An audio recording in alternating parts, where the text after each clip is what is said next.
1872, The Limits to Growth was published by the Club of Rome. The book suggested that swift human depopulation would save the planet. In 2018, The Limits to Growth co-author Dennis Meadows explained how we need to billions of people. The planet can support something like 1 billion people, maybe 2 billion, depending on how much liberty and how much material consumption you want to have. If you want more liberty and more consumption, you have to have fewer people. And conversely, you can have more people. I mean, we could even have 8 or 9 billion probably if we have a very strong dictatorship, which is smart. Unfortunately, you never have smart dictatorships. They're always stupid. But if you had a smart dictatorship and a low standard of living, you can have it. But we want to have freedom and we want to have a high sentence, so we're going to have 1 billion people. And we're now at 7, so we have to get back down. I hope that this can be slow, relatively slow, and that it can be done in a way which is relatively equal. Overpopulation is a lie. With old-school sustainable farming and the end of big government, there is enough room on this planet for several billion. And while the Earth's climate does change, most of what we are seeing is contrived. The fires breaking out all across the world are being blamed on climate change, even though hundreds of arsonists have been caught starting them. Most recently, 79 people were arrested for starting fires in Greece. Direct energy weapons, or DEWs, are able to start fires from above and can utilize microwave technology to burn homes from within. In 2013, the mainstream media reported that we were able to make rain and lightning. I mean, lasers? Really? To change the weather? By firing trillion-watt lasers, you rip apart the electrons, creating what are called ions, and these ions act like seeds, like dust particles, bringing down rain and even lightning. This week in Michigan, residents reported a strange strobe-like lightning. The event was captured on weather radar, which showed a very unnatural-looking spiral. That's some conspiracy theory shit right there. Making it rain has been possible for decades, and we have come a long way since then. With the High Frequency Active Auroral Research Program, known as HAARP, we can now create hurricanes, and we can control their direction with next-generation weather radar transmitters, known as NEXRAD. By building up an electromagnetic charge and dispersing it underground as direct current VLF waves, or very low frequency waves, the NEXRAD radar transmitters are able to trigger earthquakes.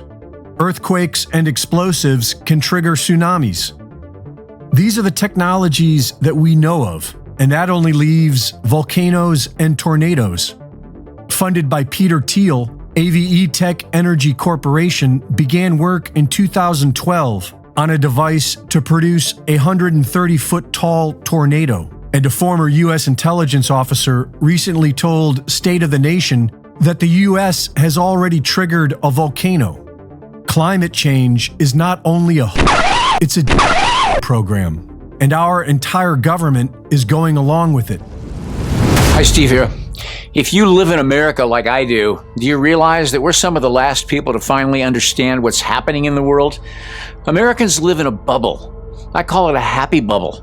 They're ignorant about everything from spiritual issues all the way to what's happening in the rest of the world. They're like every other secular society, just like my friends in Israel, who basically live according to their own desires.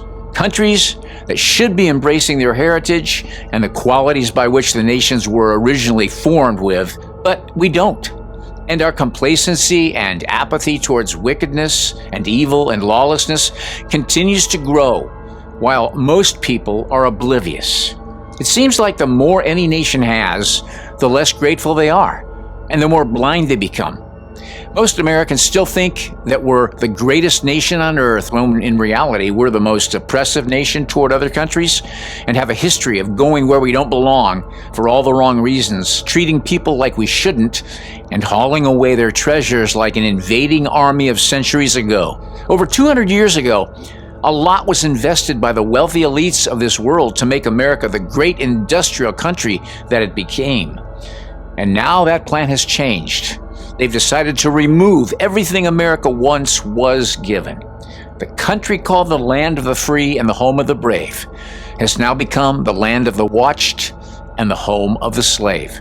But like any mindless American, devoid of understanding, we think we're still back at the beginning, when in reality, we're coming to our ending.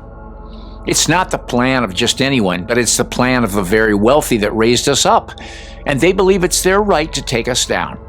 The population of America and all of the world will be trimmed to their design. It's not a foregone conclusion, it's a planned conclusion.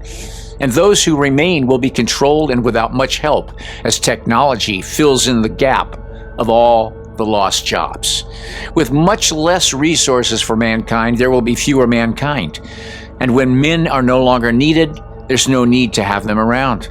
So Americans better wake up and better pay attention and understand that the past is not the future. And only those who have a real faith in Yeshua or Jesus will have a future at all. For those who believe that technology is being made for them, you're living a dream. And as you know, with all dreams, eventually we wake up and we recognize it was not for us. It was only a dream. Think about it.